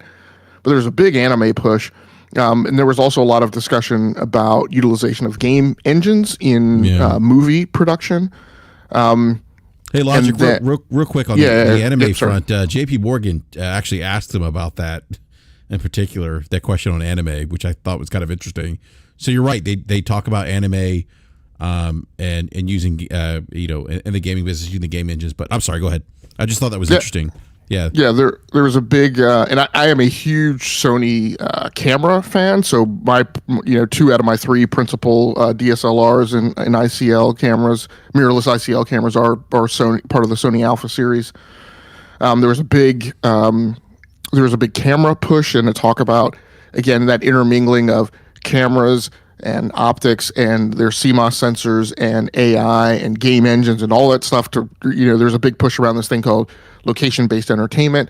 So, by the way, no discussion tonight of this supposed rampantly running thing. Oh, they're going multi-platform. They're going day and date. Nothing like that discussed. It was really all about, we're not pushing games to multiple screens. We're pushing IP to multiple screens in a synergistic push that may or may not, depending on the different play, right, involve games, movies, game engines, anime, etc., music, right? And that they talked about how that was the point of one of their big music acquisitions. So that seems to be, and so now if you look at Herman Hulst and you look at the roles and responsibilities that he's articulated as having, Herman's now not going to just be in charge of the game studios. He's going to be partially in charge of strategically, right, participating in that synergistic IP, and so his role will be expanded beyond what it has previously been, where he was just overseeing the studios. Now he's going to be part of the nexus of these creatives who have to pull all this stuff together to make synergistic plays, and a lot of this is about, again, gamers have hyper focused on, if they make the investment in a game here, why not make that investment spread across 5 different screens? Well, they are, but they're not the gaming screens that you guys were thinking of, because people were trying to validate their feelings that they were following Xbox's strategy. It's about they're making the investment, and they say, look, if we're going to make an investment in Uncharted, we're not just going to do a game. We're going to do a game. We're going to have location-based entertainment. We're going to tie it together with some musical offering. We're going to spin it off into movies and other stuff. And that's what a lot of that movement is. And that's what Herman is going to be. I don't think he's going to be. By the way, Logic, we're actually getting a question about acquiring talent. I love this, by the way. Right. Yeah. Yeah, this is great. It's an HR-related question. They're asking about the acquiring talent, what it means to company culture. This is great. I'm sorry. Go ahead, man. I'm actually watching this, but go ahead. No, that's good. It's a good takeover because I had to mute it while I was doing this. So, So that's what Herman's going to be participating in. That means his role is expanded. That means his total level of effort is expanded. Entertainment and electronics, so entertainment it makes sense. and I also don't think Herman wanted one piece iota of being involved in the corporate finance piece and the business side of it. I think he wanted absolutely nothing to do with that whatsoever. And so it makes absolutely sense. It makes absolute sense in terms of that strategy that you would then split the minds who have to oversee all that stuff and have a person in charge of the creative and then have a person in charge of the finance and the business. It makes total sense to me. That was a question. And the second question. No, they're great points, Logic. And I'm sorry, I'm watching this. I just muted it, but because I'm really interested about the question about talent. They're talking about maximizing synergy and things like that. So this isn't like the doom and gloom that person was alluding to. So. No, not one bit. No, not at all. Not at all. Let's see here. Did I miss? I thought I may have missed a super chat. Let me just double check here. No, I didn't. Okay. All right, gentlemen. Any other thoughts before we wrap up here on anything Logic just said, or any closing thoughts?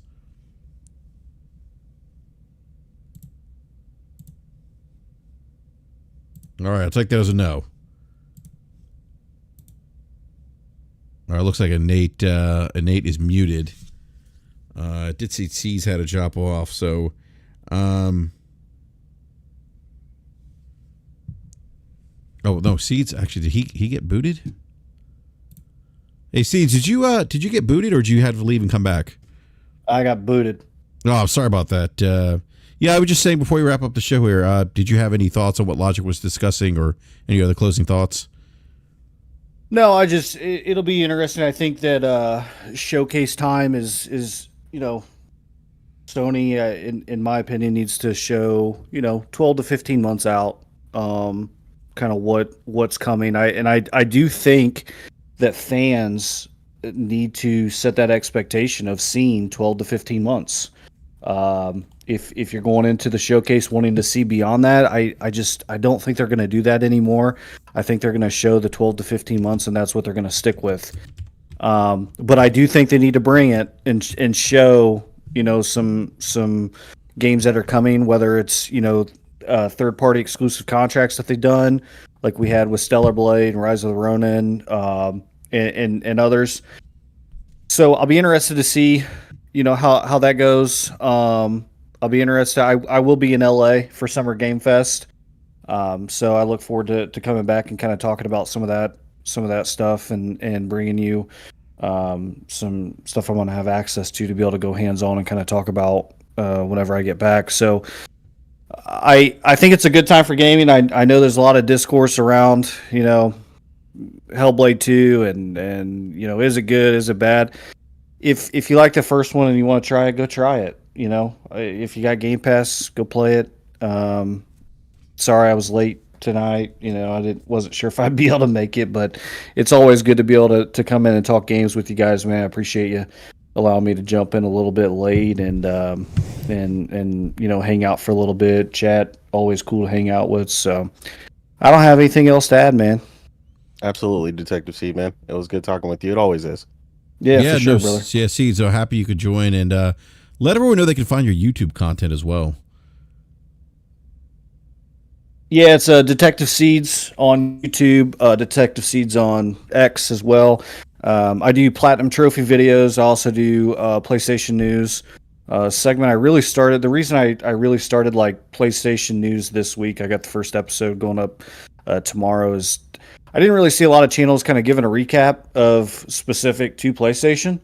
They might be out there, but I didn't really see it. And so I wanted to be able to offer a service to where if people didn't get to catch a blog, or maybe they missed the games that were coming, or something that was posted that they missed, I wanted to be able to offer like a one-stop shop video where you can come in. I start on Monday of the week and I kind of go through typically until Thursday, and then I'll put the video up after that Thursday, so it'll go up in the afternoon. So if you guys like Platinum Trophy videos, PlayStation News and updates, man, that's what I do. I do review some games that come to PC and Xbox, but I play through PC. And so, yeah, as always, man, I appreciate you having me. I'll be on Crossfire tomorrow night as well. Stop in and check that out. It's always a good time. So I'm sure it'll be pretty crazy, man. It always is. It's a good time over there. Yeah, absolutely. Yeah, no. Again, thank you, Detective C's, for joining us. Really appreciate it. Always great talking all things video games with you. And also, Nate, thank you as well for joining us. Nate, you probably have one of the best gaming setups rooms that I've seen on Twitter. You game on the definitive gaming platform, which is PC. Thank you again, man, for joining us. Yeah, man, absolutely. It was fun. You know what I mean? We got through the discourse, cordially, unlike the way Twitter acts like we don't. But we do when everybody can get together and have a conversation and keep it cordial.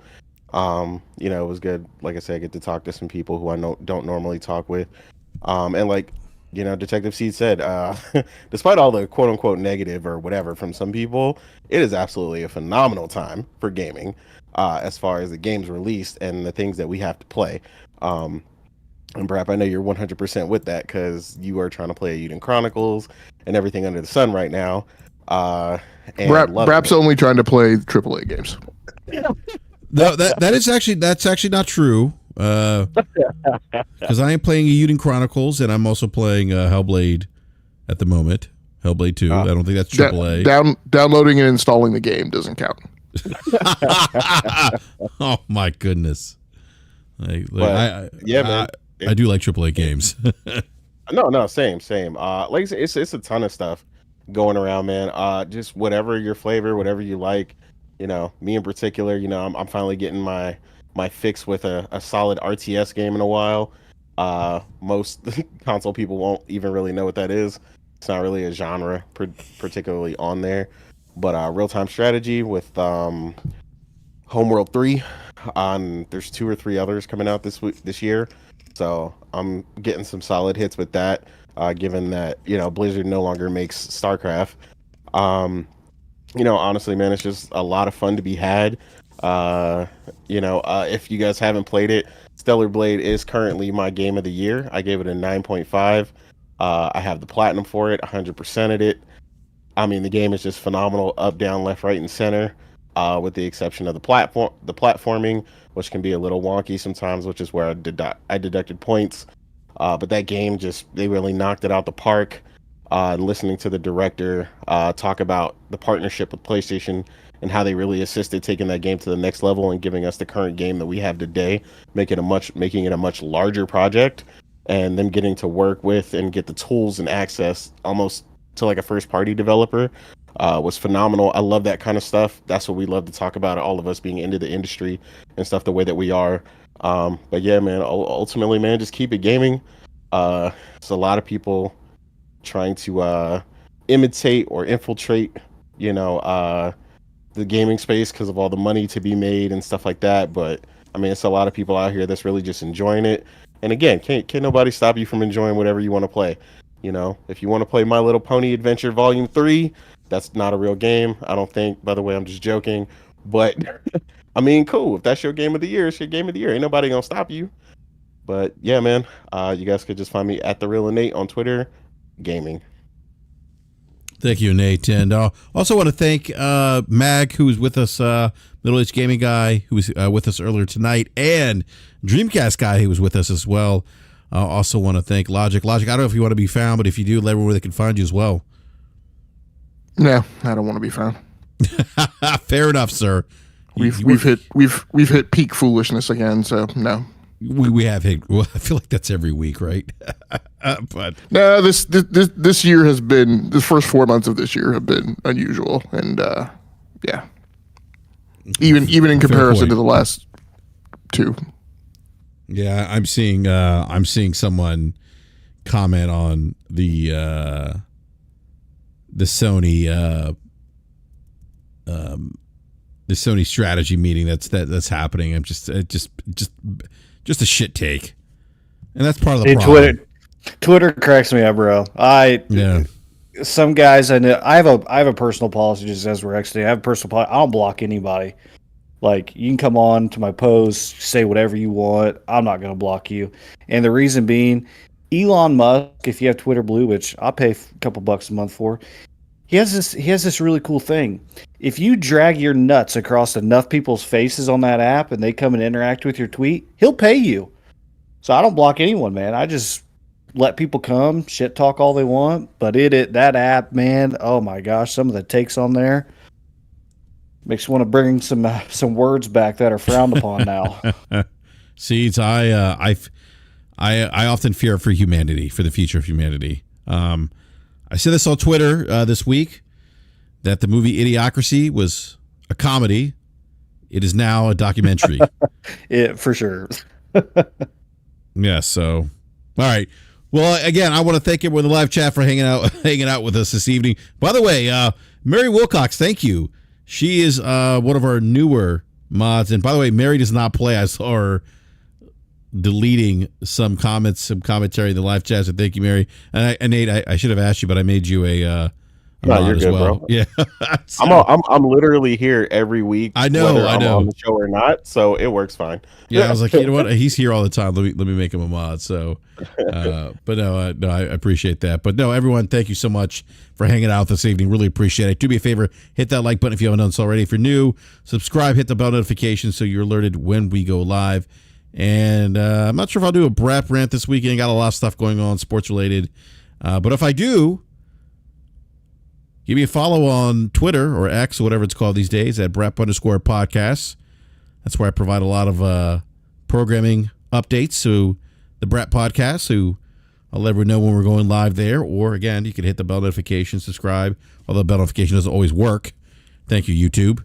But no, everyone, as Nate said, like, there's a lot of great content to play right now. Like, Nate, you are spot on. There's a variety of so many different types of games that are out that appeal to just different taste and you know, that and I think this has been a pretty good year for content, in my opinion. So just play games, have fun doing so, because ultimately that's what it's all about. And on that note, we are done. We are out, and we will catch you next time. Thank you again.